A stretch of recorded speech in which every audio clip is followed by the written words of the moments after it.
Have Thank a you. great chat. I think everybody's just jumping on and joining and putting video screens on. And as Lataria mentioned, we have a really exciting panel with some pretty amazing women that are joining us today.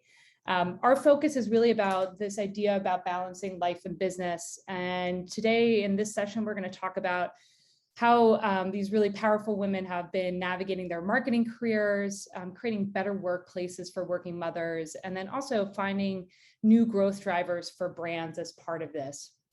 I'm really excited to welcome both Kallana Warner, who is a SVP at and a client business partner and award-winning media marketer who has stewarded amazing global brands across a variety of verticals. She's had leadership roles on businesses like the Spotify business, Accenture, Emirates Economist, New York Stock Exchange, and Credit Suisse.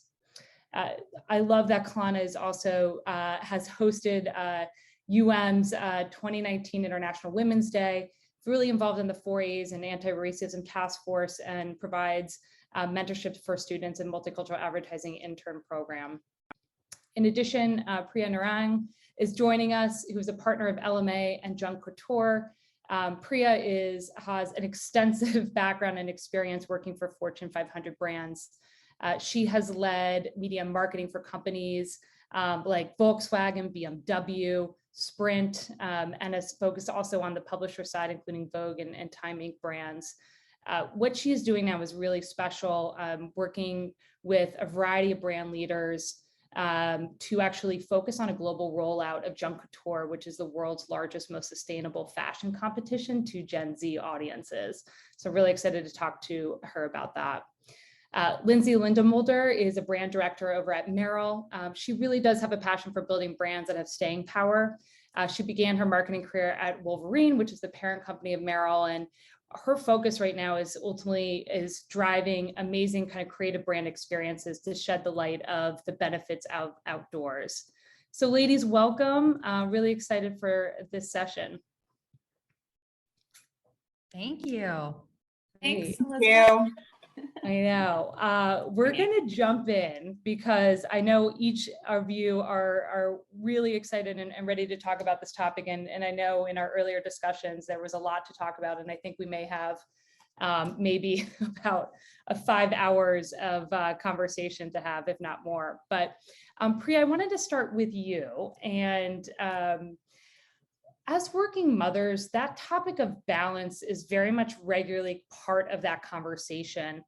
And I'm curious for you if you do think that balance can really be obtained, or if there's a more productive mindset or approach to kind of navigating those pressures of, profession and family life. The golden question, right?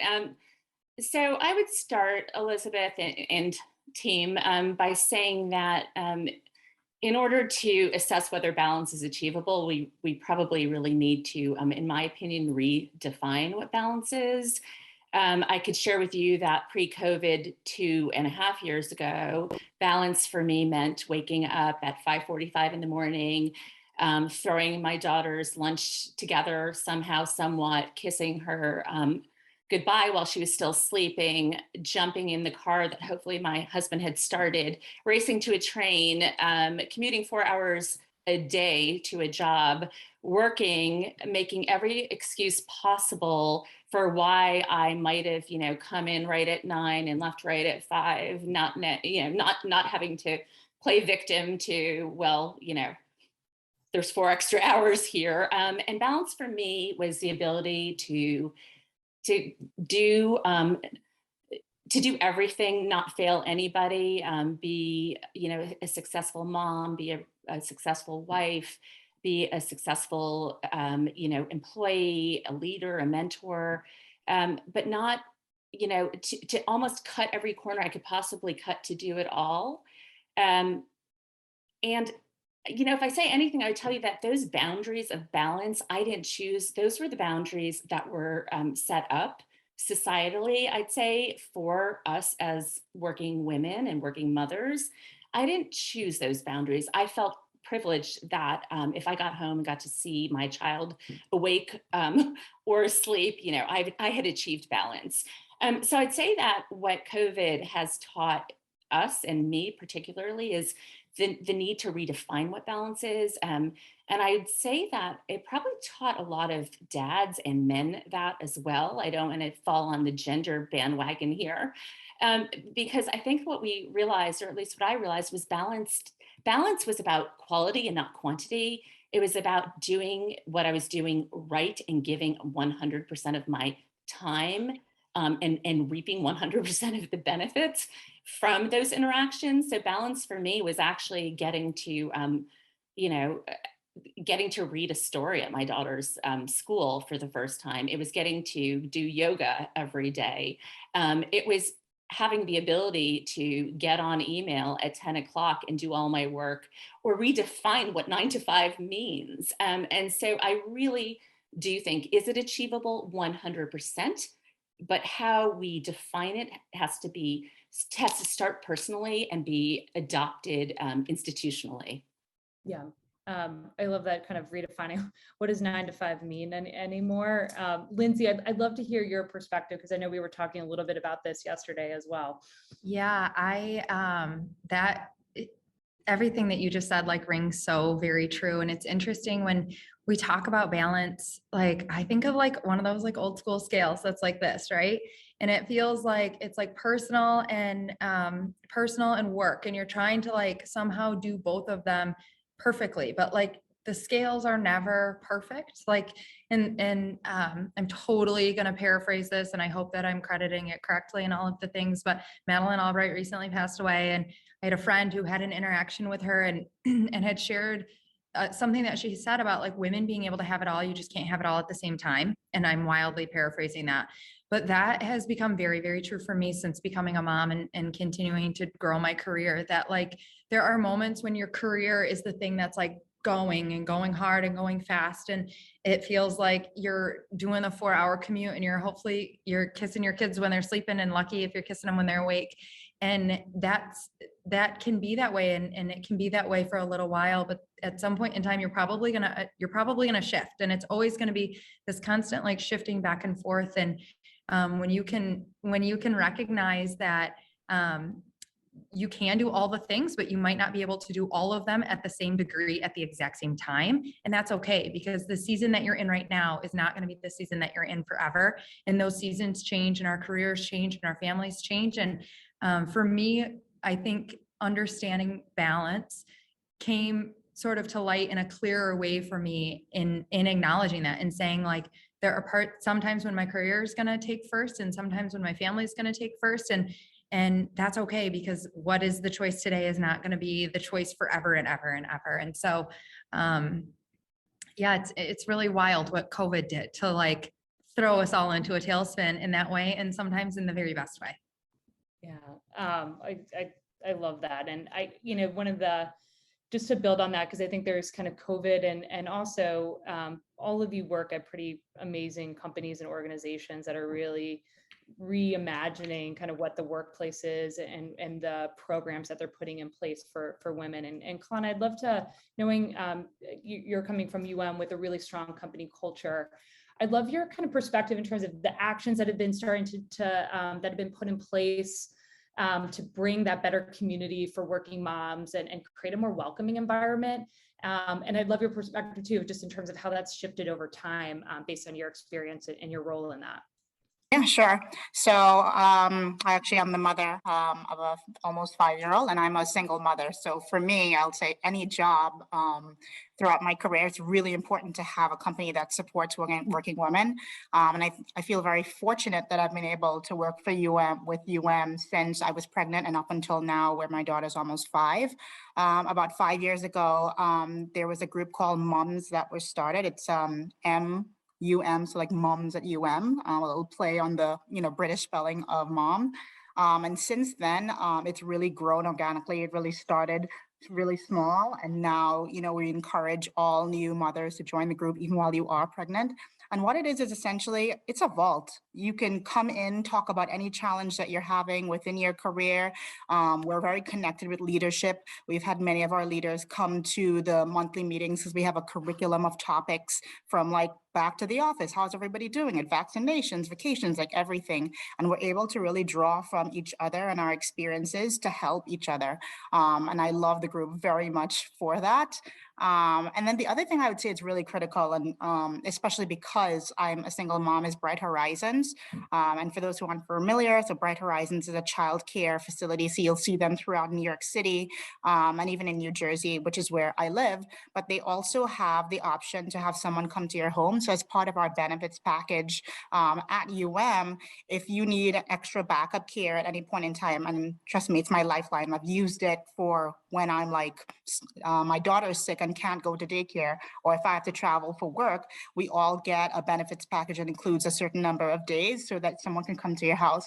But I also feel like as a working woman, you know, the experience is not monolith. So it's not just about childcare. It also includes, you know, care for an elderly parent who may need someone to care for them as well. And I think that that's something that's really critical for UM in terms of driving the culture. You feel very welcome. You know, it's very different from how the industry was 20 years ago. Mm-hmm. And I think building on that, because Lindsay obviously is like part of Merrell, there's you know, a big push around community at Merrell and Wolverine at large. Love to hear kind of your perspective on how that is kind of how that's changed since your tenure there too. Yeah, there's been a couple of things that I think have been really critical for me in the last couple of years. The first one is just the importance of how consumers engage with brands. And we are a brand, like consumers want brands to be authentic. They want brands to be their friends. And we as a brand literally exist to get people outside. It's like, it's what we preach. Spend time outside. It's good for your body, mind, and soul. It's worth it. It re-inspires, it improves your energy, it decreases your stress, all of those things. And it's sort of a big like smack in the face when it's like, oh wait, I'm not doing what I'm preaching right now. And it really puts it in really good perspective. And I think the team has a really healthy culture around here of making sure that we are keeping that in check. And we are people who want to live the brand. And I think that consumers want brands who have people behind them who want to live the brand. And so that's been really critical. And then the other thing for me was, again, sort of COVID realization. Everyone knew you would walk around the office and everyone like sort of knew, oh, that person has children. That person has cats at home. They really like their cats. Oh, I think this person likes plants, like all of those things. But man, when you had to turn on those Zoom cameras from your kitchen or from your living room or from your spare bedroom that is now an office or whatever it is, and your children like climbed into screen or your cat walked across your computer or any of those things, wow, that really made it all just more real and in a really great way. Like no longer was it like, yeah, Lindsay's a mom, but it's like, oh no, Lindsay has Duke and Chloe at home who she's responsible for, who have needs and are real little human people who she needs to take care of. And honestly, that's carried us well into being back in the office and returning to the office, that there's names and there's real people behind the people that we show up with at work. And I think that that's been a really like lasting imprint, like the children, the passions, the animals, all of those things have moved beyond like the desk picture, because that's what it used to be, to like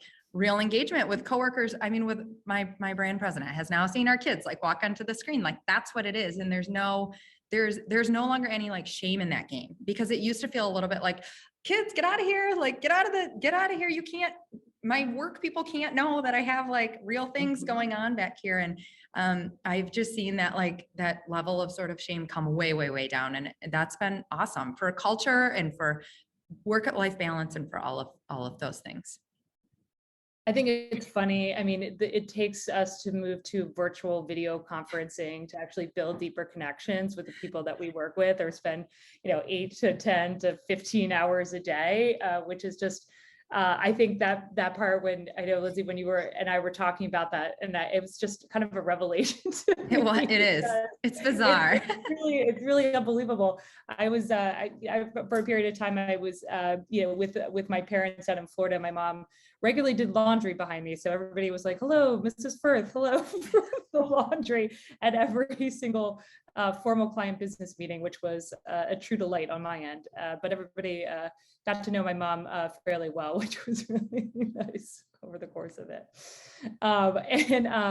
I know Lindsay just touched upon him, and Priya, you are, you're interesting in that in your new role, you've moved from working from American, based companies to now a European-owned company as well. And in your role, global rollout, I'd love to kind of get your perspective from the, the LMA Kouture standpoint in terms of how do you foresee this kind of short-term back to work in quotation marks narrative take shape? And what do you think may be lasting to kind of build a better future environment for working mothers in the long term? Yeah, sure. So I think there are a couple of questions in there, and I'll tackle them as best as I can. First of all, I think that for us to say, work is finally or about to return to quote normal, throw that out the window, guys. I mean, there is no return to normal. Like it or not, I think we're in the process of redefining, what work 3.0 looks like post-COVID. And for as horrible as COVID has been, I will say that the positive that's come out of it is, touching upon this whole, reason for this panel is this thing called balance, right? So we've all had a taste of it. How do you have a taste of chocolate or a taste of something you love and never go back to it? We've all had a taste of what it's like to be able to, define our hours, still be very, very effective. And I think that's the big headline is, guess what? We didn't all crash and burn. We survived. Businesses are on the uptick. Businesses are thriving, depending on what the businesses are. Hospitality, all that, no, not during COVID. But I think what we've taught ourselves is that it is possible to have a virtual presence. It's possible to not have to commute 4 hours a day and still get your job done. And I think it's possible to say that the new normal can actually be more productive. But what I think is really important is not to, jump the guns and say, okay, everybody is always going to be home or there is no, in-person interaction. I think we have to figure out what the smartest hybrid model is. And from my perspective, it's find those reasons or those opportunities where being collaborative. For me, it's always about a brainstorm. For me, the most effective time I've had is, get a bunch of us, in the same conference room and throw things up at a wall and see what sticks and feed off of each other's momentum. And, that's amazing. But showing up to show your face is it's not necessary. So let's start by, being smart economically. Let's be smart as business owners. Can we reduce our overhead? What does our new physical footprint, from an office perspective look like, at a floor plan perspective? Are there A/B teams? But let's be really strategic and do that in a way that incorporates both. The other thing I would say is, it's time now to erase the working mom stigma and working from home stigma. I've just about had it.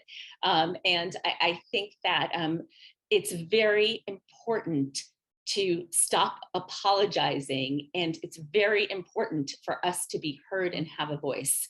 And I mean that in a career where I personally took the big ice pick for the first decade of my career to the glass ceiling and effectively broke through. I was then forced with pretending and making excuses. My child's kindergarten graduation, I couldn't say that. It had to be a doctor's appointment. Well, why couldn't I say it's my child's basketball game or an important, I want to read at her classroom. Like I just think the time has arrived. So that's important. I do work for a European company. I work for a company, and I've had a past that if I got hit by a car, I always say to my daughter, I would die knowing like I've done a lot. But this company, Kouture, is all about purpose. It's about teaching kids about sustainability through fashion and education. And what I do love about working for, they're based in Ireland, but a European company is, they kind of got it right. And it's not about the siestas at lunch and wine. Like I take that every day, but it is about, it was, I mean, it is about the siestas. It was, ingrained early on in the culture that you take time to eat lunch and talk to one another. My life has been eating a chopped salad, which I overpaid for, at my desk like this. And how many of us have done that? So I'd say we need to redefine what the new normal is. And we collective, we women, working moms, working dads, they've had a taste of it too. Let's just not apologize anymore, and let's help be the architects to build this new house. Mm-hmm. And Kallana, I love your perspective too, because obviously on the agency side, culture culture and collaboration are just really huge, kind of important territories and differentiators, when it comes to the marketplace. And I think for a long time, this idea of whiteboarding sessions and physically everybody in a room, and that's the only way to be able to get work done. I love your perspective in terms of, from the side, how you see that changing. And to Priya's point, is this a forever thing, or do you anticipate that there's anything that's going to kind of go back to the way it was, for example?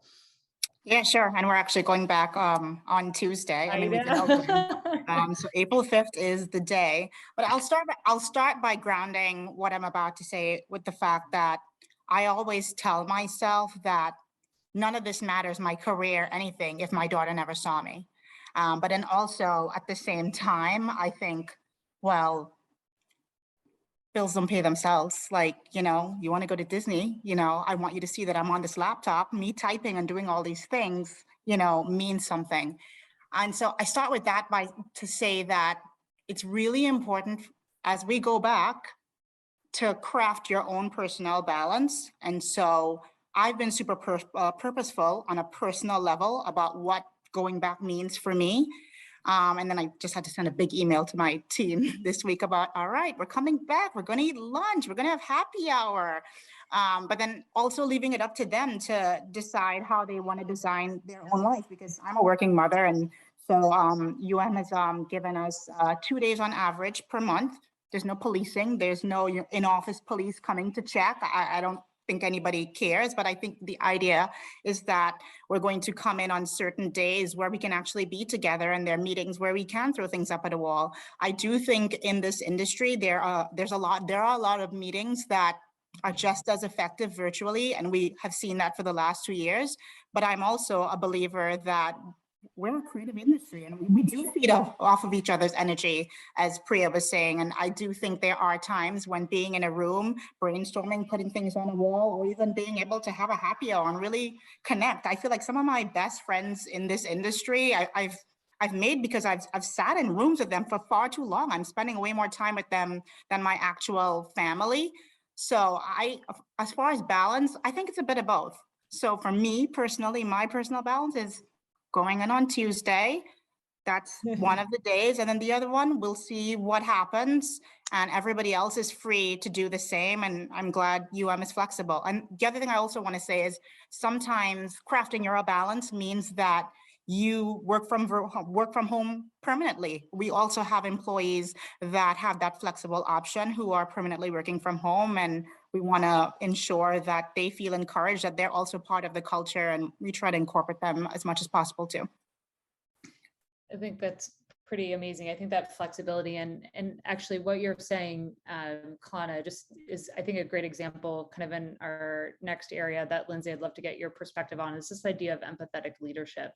And your example, Kallana, of just saying, here's what my schedule is going to be. Here's laying out, that there is a significant amount of flexibility in order to do both great work for your clients and the brands that you support. But you're able to do that and be able to kind of fit with your own schedule, I think is pretty fantastic. This idea, I think that's just an example of empathetic leadership. And Lindsay, I love your perspective, because I do think that's, it's kind of a pretty powerful value, and I think really comes through within the Merrell brand. Mm-hmm. I'd love your perspective in terms of your approach to empathetic leadership, and do you see that that's kind of changed over time as your career has evolved?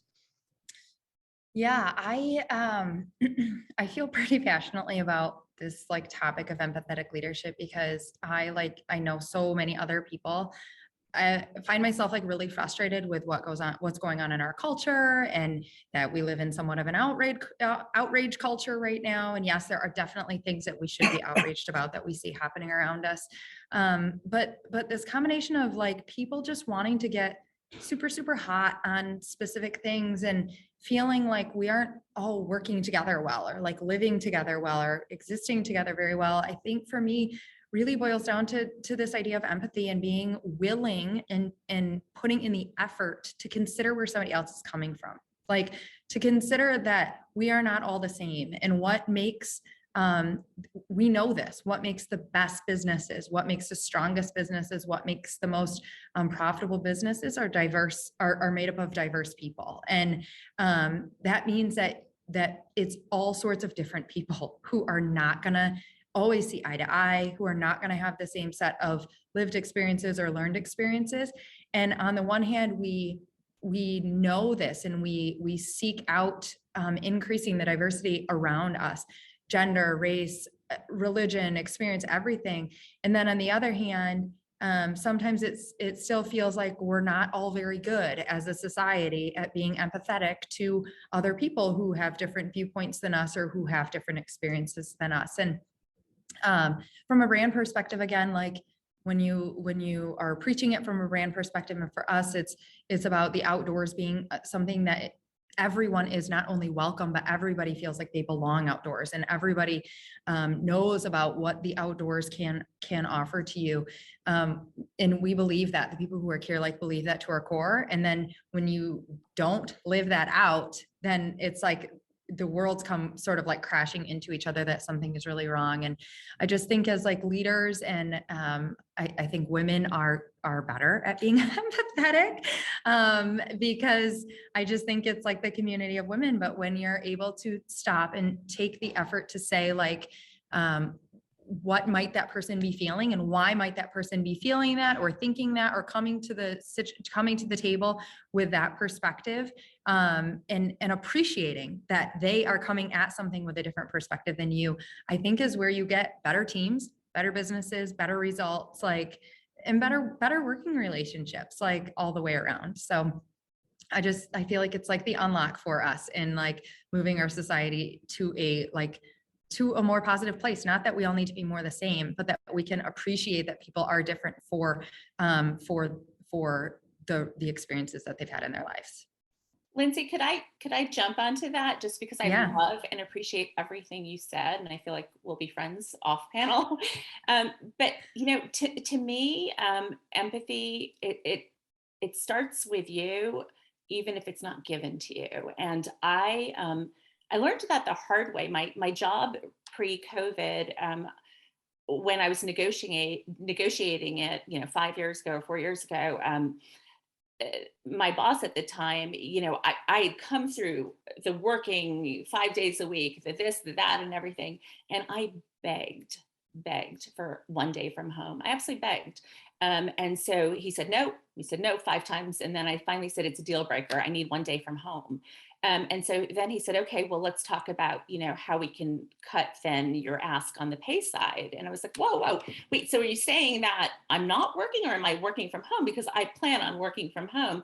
So long story short, I ended up taking a bit of a pay cut just to have it, but it was worth it for me. He then proceeded to call me beginning on that Friday from home every Friday, beginning at 7 o'clock in the morning, and checking up on me in half-hour intervals. And I couldn't make this up, just to make sure, there were no blow dryers or like nail dryers in the background. I'm like, no, I'm actually working from home. Also, I could just go pick up my child, and she could see me physically. And I just want to say that we need to pay it forward, because unbeknownst to him, I managed a staff that had 3 working women, working mothers, and 1 working father. And do you know what I did? I gave them all a day from home. And I just said, nobody knows about this. Just don't take it all on the same day. And I perfectly for years managed to give to them what was kind of not so easily given to me. And it was like, don't ask, don't tell, don't screw it up, get your work done. And this is something that I think is a right, not a privilege. It's a right. So be advocates for those that you do have the ability to influence their lives, even if it doesn't come to us, because you know what? Damn if I can't be a mentor and pay it forward. And that to me is, it's super important. And I would just encourage all of us to, have empathy where it doesn't necessarily or hasn't necessarily come easy to us as well. So I just wanted to share that. Priya, I love it. One of our commenters in the chat said, break the cycle. So I think there is so much yeah. I think there's so much power in that. And I think there is this legacy to say, and and whether that's, men or women or, or other individuals that have kind of gone through this history of, this is what it was like for me. So this is what you're going to have to deal with. And I think it takes a true leader and an empathetic leader in this space to say, maybe I didn't necessarily have that best experience, but what I'm going to do is really start to change that for the future. And you know what? The work's going to be better. The people are going to be happier. You're going to help build a lot more retention, probably in the long term, to be able to create an environment that people want to work. And honestly, those are the leaders that people follow over time, and those that are kind of really trying to prescribe every single kind of moment of the day are going to be less successful in there. Absolutely, amen. The other, I think, just to build on that, as you think about, we'll talk about, or whatever, breaking the cycle. I also want to talk about how you feel that your individual companies have really positively evolved with strong female presences in leadership roles. Kallana, I know coming from UM, that there's some pretty powerful and amazing leaders, female leaders. So I'd love to get your perspective in terms of your experience and how that dynamic has started to shift. Yeah, sure. I've been at UM for about 6 years, and joining, it was just such a breath of fresh air.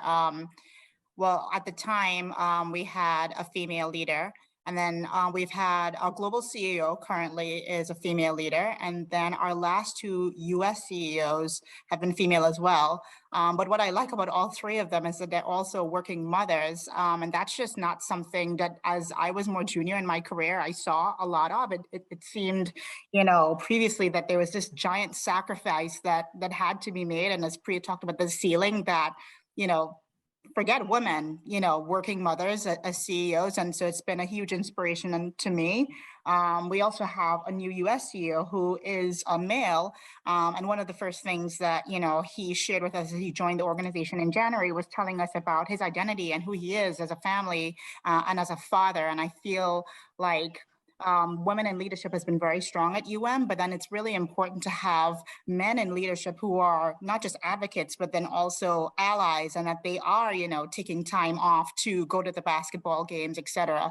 And sometimes when, I'm struggling and having a tough day, I sit down and I think, well, there are women out here, running companies. Like, you can do it. I don't feel like I have to sacrifice my career because I have a live example, and it's not just, talk, because a lot of companies talk.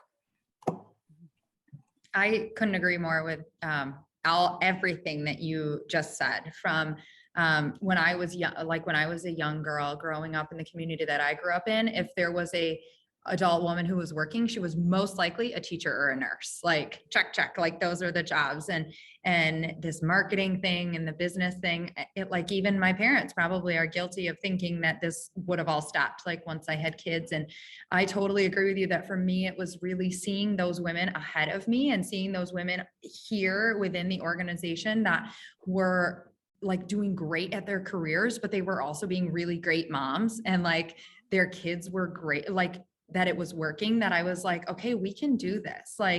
This is a possible thing. And when you, lots of organizations I do know, or industries have boys clubs, for sure, the shoe industry back in the day, that was a real thing. But I think to what you guys have talked about a little bit, when women break some of those parts, when you pass on something different to the next generation or to the younger, then it begins to entirely shift. And then I also have to echo, not only seeing women around in leadership and just this shift in really amazing women leaders who are also moms, but also the men who have championed it as well. Our brand president is a man, but also out of COVID, like got to take his kids to school more often and comes into the office and talks about those things, and then also encourages all of us to live that as part of our lives too. I couldn't agree more with what you said. Lindsay, I think you touched upon that, just the building your own kind of personal network and brand as well. And I'd love to kind of just hear everybody's perspective in terms of the power of networking and building those relationships and how that's helped your respective careers. Priya, I'll start with you. Yeah, sure. I think networking is probably the single most important thing that one could do. And for me, I was lucky to have great mentorship when I started at my first agency a few decades ago. And my boss said, whatever you do, like when you start in advertising, you think you have all this fake power because you have a budget. But my boss said, you never keep anybody waiting. You return every phone call from every media rep. And I don't care if it takes, you have up to 7 days. I gave my team up to 4 days. I thought that was more respectful. And if I saw anybody waiting in the lobby, I went crazy. But the point of driving it back to networking is, if you can just be respected in the industry, that goes really far. And there are those people in the lobby that you never know where they're going to end up. And they're going to remember that you weren't an a-hole to them, that you didn't keep them waiting, that you didn't take a boondoggle from them and then tell them they weren't getting the business. I mean, there's just like how to be a good person. And I'll quickly, because I know we're short on time, just say the other thing that I really think we need to do is, let's stop with internships starting at college because people want it for their resume, or putting something, take your daughter to work day. From my perspective, why can't we have internships starting for tweens? Like, why can't we get kids to start experiencing what they want to do and building their network at an earlier age? So then when you get out of college and somebody says, what do you want to do? You actually have an informed choice, and not you're expected to turn a liberal arts education into, now I know exactly what I want to do. Nobody knows. So build your network, rely on your network, and build it early is all I would say. Yeah. And Lindsay, what, in just our last couple of minutes here, Lindsay, I'd love to hear just a little bit of like, what is the legacy that you personally feel like that you want to leave as your, as being kind of a mentor and a leader in this space? Yeah, one of the most, this is probably a weird way to start it, but one of the most disappointing things that I think I've seen throughout my career for me is when I see women choose to leave our organization, choose to leave our brand, choose to leave because they don't feel like they have the option to make two things work, whether it's like their kids and their family and their career. Like if you choose to leave because that's the choice, that you're like, this is what I want to make, I'm done with this thing over here and I'm going to do this thing over here, amazing. Like I wish you nothing but the best. But it has really like broken my heart kind of when I'm seeing people leave because they don't feel like there's a choice. Like they feel like all the choices are being made for them, or they can't possibly ask to work from home for a day. They can't possibly ask to, show up at 9:15 because they're going to do school drop off at 8:40 or what have you. And in the same way that I've had women who I've seen go ahead of me and do being a mom and do their career well, like I want to be that for the next generation of women, but I also want to help leave it better for them than it has been for me. And it's been good for me. Like I can't complain, but I want it to be better. I want women to feel like they can do all of the things and they can do them well, and they don't have to give everything 100% all of the time, because we don't have 200% to give, but that you can take control. And there are times you can rev up being a mom, and it doesn't mean you have to throw a career away or even like completely put it on a back burner or put it on pause, but that you can do those things. And that's what I hope to like leave behind for me as I like continue to move through my career and go forward. I think to double click on that point, I would say that we're talking about women in corporate America right now, and we have been super lucky during the pandemic to have flexibility to work from home. But there are millions of women who don't have those sort of support systems and are unable to.